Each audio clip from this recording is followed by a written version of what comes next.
Hello મિત્રો, good morning. કેમ છો બધા? તો મિત્રો તમે જોઈ શકો છો આપણે નાહી ધોઈને રેડી થઈ ગયા છે. હવે આપણે ભગવાનની પૂજા કરી લઈશું. તો મિત્રો આપણે ભગવાનની પૂજા કરી લીધી છે. હવે આપણે ઘરનું બધું કામ પતાવી દઈએ.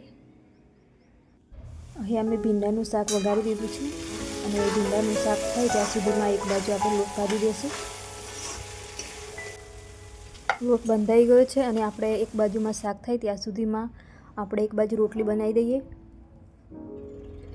અને મેં લોટ પહેલેથી જ બાંધી રાખ્યો હતો થોડી વાર માટે. એ શાક ને રોટલી થઈ ગયું છે. અમને આપણે ટિફિન પેક કરી દઈએ.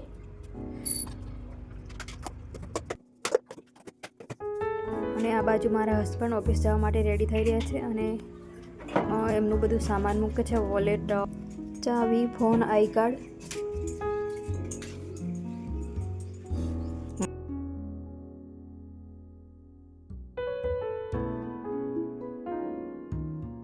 મારા હસબન્ડ ઓફિસ માટે જવા નીકળી ગયા છે અને હવે આપણે ઘરનું કામ પતાવી દઈએ. તો હું કિચનમાં વાસણ સાફ કરું છું અને પછી કિચન સાફ કરી દઈશ.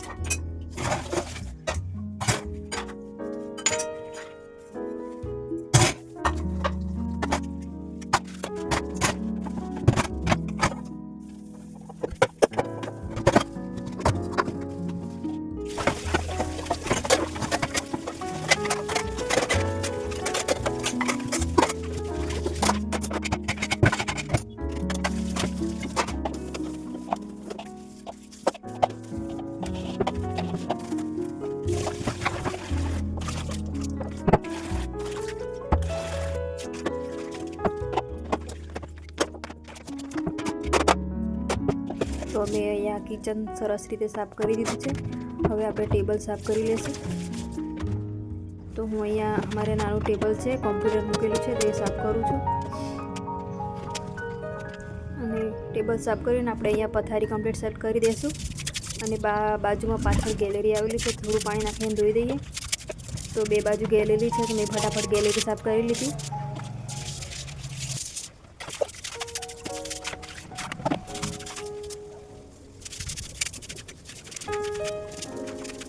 ગેલેરી સાફ થઈ ગઈ. હવે આપણે કચરો કાઢી લઈશું.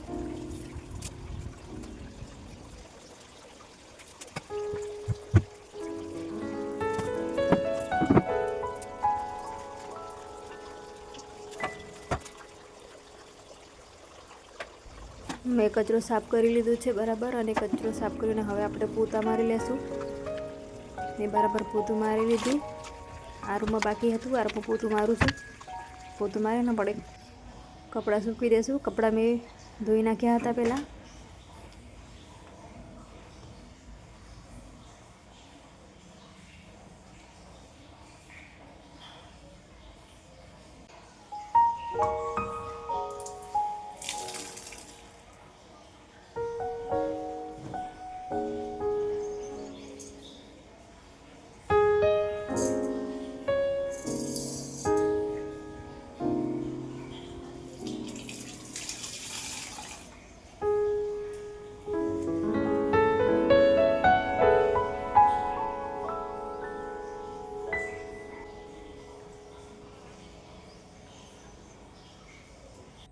તો મિત્રો ઘરનું બધું જ કામ થઈ ગયું છે. હવે હું જમવા બેઠી છું અને જે લોકોને બાકી હોય તે ચલો જમવા.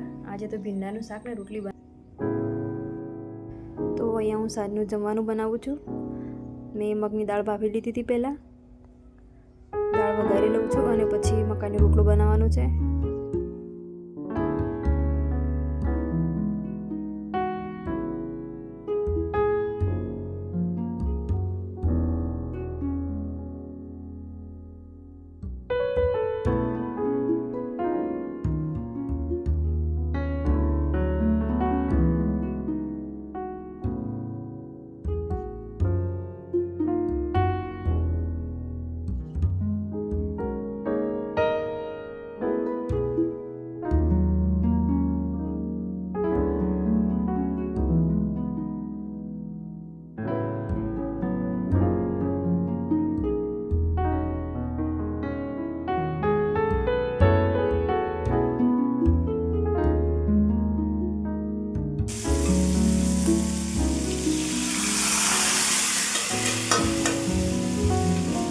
મગની દાળ વઘારી દીધી છે. હવે આપણે બાજુમાં મકાઈનો રોટલો બનાવી દઈશું.